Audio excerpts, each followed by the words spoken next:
करोड़ों के फायदे का लालच, आईपीओ को जल्दी अमीर बनाने की लॉटरी जैसा दिखाना। ये मैं नहीं कह रहा हूं, जरा कुछ स्क्रीनशॉट्स आप भी देख लीजिए। अब इन कंटेंट क्रिएटर्स ये जो जाल बुनते हैं ना, इसकी सच्चाई को समझते हैं लॉजिक से, बैकग्राउंड चेक से और वैलिड फैक्ट्स से। अगर आप भी आईपीओ में ललचाते हैं या आईपीओ में इन्वेस्ट रेगुलरली करते हैं तो ये वीडियो आपको पूरा जरूर देख लेना चाहिए। आईपीओ की अच्छा साइड आपने पिछले कुछ समय में देखा है, क्या बुरा हो सकता है और कितना बुरा हो सकता है, इसे भी देखेंगे तो ज्यादा सोच समझ के इन्वेस्ट करेंगे और अपने पैसे को सेफ रख सकेंगे। दिस इज प्रांजल कामरा, आप देख रहे हैं फिनोलॉजी फॉर इन्वेस्टर्स। 1.5-2 महीने पहले पुरानी बात है, एक आईपीओ आया, एसएमई आईपीओ, जिनका काम क्या था, उनके 2 दिल्ली में शोरूम थे यामाहा बाइक्स के। कंपनी का नाम रिसोर्सफुल ऑटोमोबाइल्स। और क्या करती है ये, 2 यामाहा बाइक्स के शोरूम है। ये पैसा उठाना चाहते थे आईपीओ से 12 करोड़ रुपए। ओवर सब्सक्रिप्शन आया 400 गुना, यानी बिड्स रिसीव हो गई 12 करोड़ के लिए 4,800 करोड़ की। 4,800 करोड़ रुपए वर्थ की बिड्स आ गई 12 करोड़ के आईपीओ के लिए। तो इसमें इतना अच्छा क्या था, जरूर नंबर्स में कुछ बहुत अच्छा रहा होगा, कंपनी बहुत तेजी से ग्रो कर रही होगी, प्रॉफिटेबिलिटी रेशियोज बहुत अच्छे होंगे, मार्जिन्स तो एक्सेप्शनल होंगे, कुछ तो होगा ना। चलो देखते हैं, डेटा देखते हैं। तो जैसे मैं डेटा देख रहा हूं, कंपनी ने ग्रोथ की है। इनकी 2021 में सेल्स थी 11 करोड़, 2024 में ये सेल हो गई 16.5 करोड़। तो डिसेंट ग्रोथ, अच्छी ग्रोथ है। प्रॉफिट्स में भी बहुत अच्छी ग्रोथ है। प्रॉफिट्स में देख पा रहा हूं 2021 में थे ही नहीं, 16,000 के आसपास। 2024 में 1.5 करोड़ के प्रॉफिट्स। लेकिन यहां तक सब ठीक ठीक दिख रहा है। अभी भी 400 गुना ओवर सब्सक्रिप्शन क्यों मिले 2 बाइक शोरूम्स को, ये मेरी समझ के बाहर है। लेकिन अभी तक फिर भी चीजें ठीक है, कुछ अलार्मिंग नहीं है। अब आती है एक अलार्मिंग चीज, जिसको ये जो कंटेंट क्रिएटर्स जाल बनाते हैं ना आईपीओ का, ये आईपीओ ले लो, वो ले लो, लॉटरी टिकट जैसे आईपीओ बेचा जाता है कंटेंट के जरिए। मुझे लगता है बहुत लोग इन्वॉल्व होते हैं इसमें, बहुत बड़ा इकोसिस्टम है। लेकिन वो चीज जो लोग डिस्कस नहीं करते, जरा वो दिखाता हूं आपको इस यूज केस में। कंपनी पे 2021 में कर्जा था 2.5 करोड़ के आसपास का। ये कर्जा 2024 में बढ़ गया 10 करोड़ हो गया, ये बढ़ के 10 करोड़। और कंपनी के रेवेन्यूज हैं 16.5 करोड़, जिसमें कर्जा उनको पटाना पड़ेगा 10 करोड़ का अगले कुछ सालों में। ये आईपीओ क्यों ला रही है पता है? ताकि ये बैंकरप्ट होने से बच जाए, ताकि आपके पैसों से वो जो 12 करोड़ वो आपसे उठाएगी, उससे ये 10 करोड़ का बैंक लोन पे हो सके। बैंक लोन पे करने के लिए कंपनी के पास पैसे नहीं है, क्योंकि प्रॉफिट तो 3 साल पहले 16,000 था और आज भी 1.5 ही करोड़ है। तो 10 करोड़ का लोन चुकाएंगे कैसे? आपके पैसों से। आपके पैसों को लिया जा रहा है माहौल बना के। और मैं ये नहीं कह रहा कि कंपनी कर रही है ये, मेरे पास इस बात का कोई सबूत नहीं है, इसलिए मैं उन्हें ब्लेम नहीं कर सकता। मैं ये कह रहा हूं कि क्या कंटेंट क्रिएटर्स, मीडिया व्यूज के लिए ऐसा कर रही है?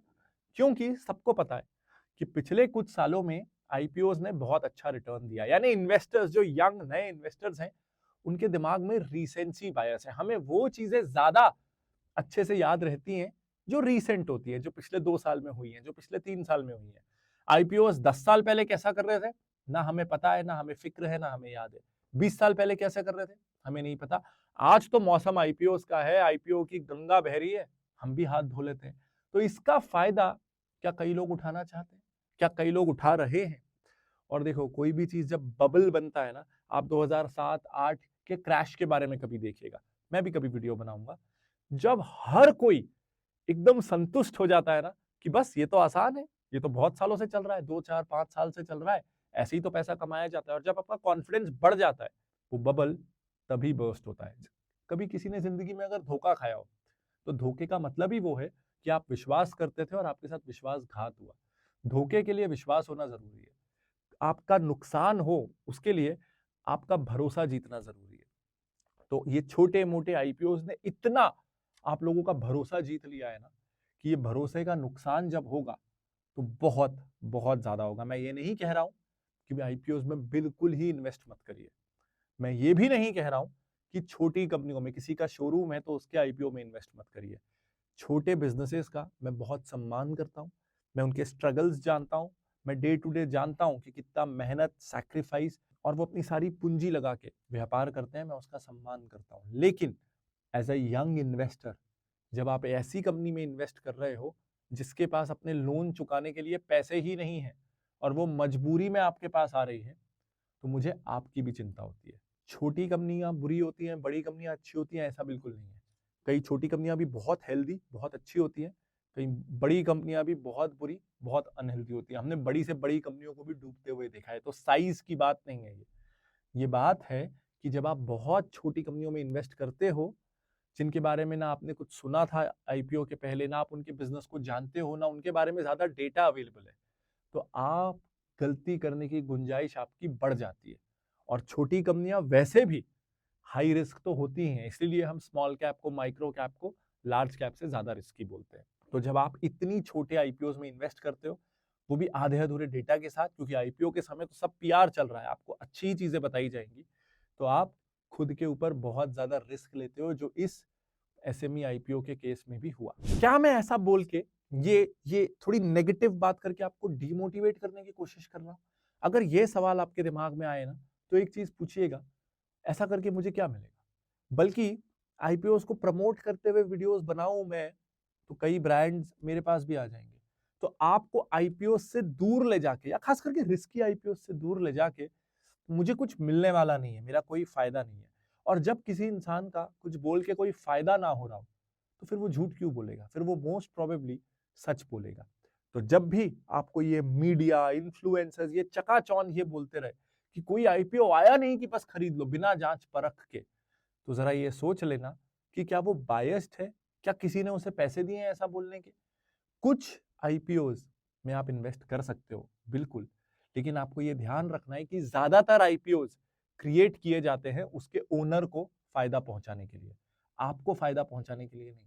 तो आपको कुछ वो बारीकी से वो आईपीओज ढूंढने हैं जो आपको भी फायदा पहुंचाए और ओनर को भी फायदा पहुंचाए। ऐसे आईपीओज कम होते हैं। आप मेरे पे डेटा फेंक सकते हो कि ये देखो इतने सारे रिटर्न आए, इतने अच्छे अच्छे रिटर्न आए, लेकिन वो डेटा पिछले 4-5 साल का होगा। अगर हम पलट के पिछले 40-50 सालों का डेटा देखें, तो आपको समझ में आएगा कि जो मैं बोल रहा हूँ वो सही है।